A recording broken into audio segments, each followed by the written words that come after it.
अपनापन भाग 1। बच्चों को स्कूल बस में बैठाकर वापिस आ नेहा खिन्न मन से टेरेस पर जाकर बैठ गई। नेहा की इधर उधर दौड़ती सरसरी नजरें थोड़ी दूर एक पेड़ की ओट में खड़ी बुढ़िया पर ठहर गई। ओह, फिर वही बुढ़िया क्यों इस तरह से उसके घर की ओर ताकती है। नेहा की उदासी बेचैनी में तब्दील हो गई। मन में शंकाएं पनपने लगी। इससे पहले भी नेहा उस बुढ़िया को 3-4 बार नोटिस कर चुकी थी। 2 महीने हो गए थे नेहा को पूना से दिल्ली शिफ्ट हुए, मगर अभी तक एडजस्ट नहीं कर पाई थी। सब कुछ कितना अच्छा चल रहा था पूना में। उसकी अच्छी जॉब थी, घर संभालने के लिए अच्छी मेड थी, जिसके भरोसे वह घर और रसोई छोड़कर सुकून से ऑफिस चली जाती थी। घर के पास ही बच्चों के लिए एक छोटा सा अच्छा सा डे केयर भी था।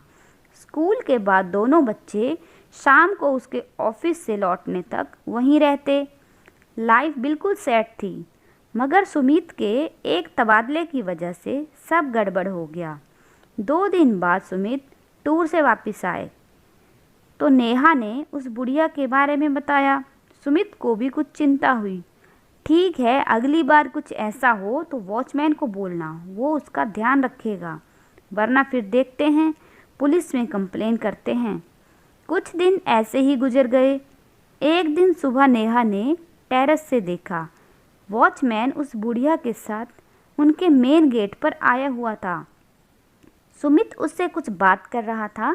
पास से देखने पर उस बुढ़िया की सूरत कुछ जानी पहचानी सी लग रही थी।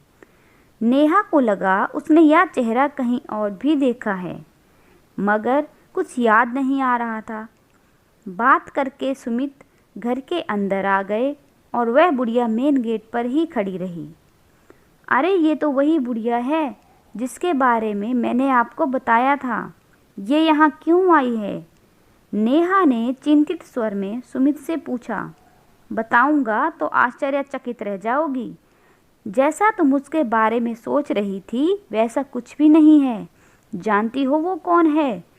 नेहा का विस्मित चेहरा आगे की बात सुनने को बेकरार था। वो इस घर की पुरानी मालकिन है। क्या?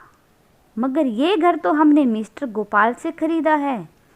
ये लाचार बेबस बुढ़िया उसी गोपाल की अभागी माँ है, जिसने पहले धोखे से सब कुछ अपने नाम करा लिया और फिर ये घर हमें बेचकर विदेश चला गया। अपनी बूढ़ी माँ गायत्री देवी को एक वृद्धाश्रम में छोड़कर। हाय राम, कितना बेईमान इंसान है। देखने में तो बड़ा शरीफ लग रहा था। वहीं नेहा यादाश्त पर कुछ जोर डाल रही थी। हाँ, याद आया।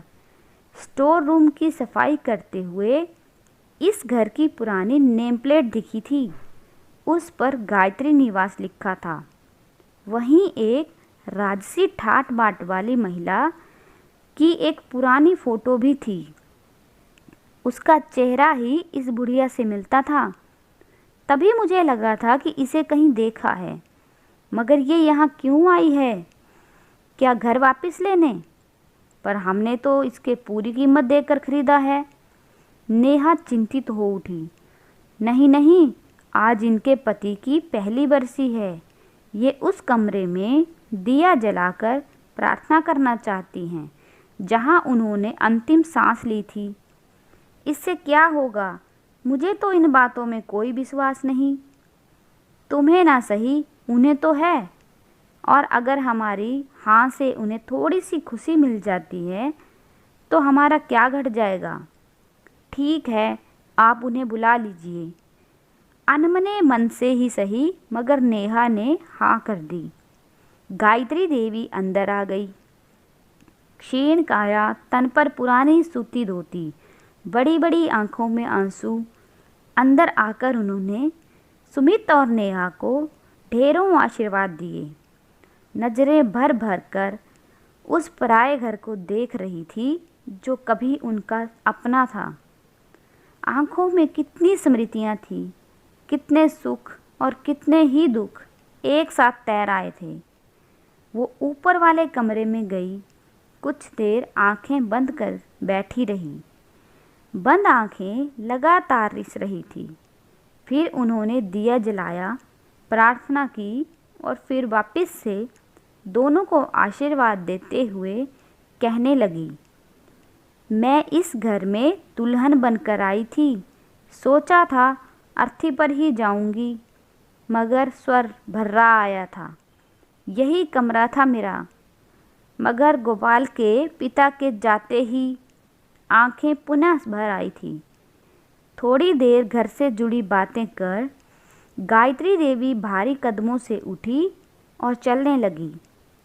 पैर जैसे इस घर की चौखट छोड़ने को तैयार ही ना थे, पर जाना तो था ही। उनकी इस हालत को वो दोनों भी महसूस कर रहे थे। आप जरा बैठिए, मैं अभी आता हूँ। नेहा गायत्री देवी को रोककर कमरे से बाहर चली गई और इशारे से सुमित को बाहर बुलाकर कहने लगी, सुनिए, मुझे एक बड़ा अच्छा आइडिया आया है। तो दोस्तों, नेहा को क्या आइडिया आया था ये आप भाग 2 में जानेंगे। तब तक इस वीडियो को लाइक, शेयर एंड मेरे चैनल को सब्सक्राइब कर दीजिए।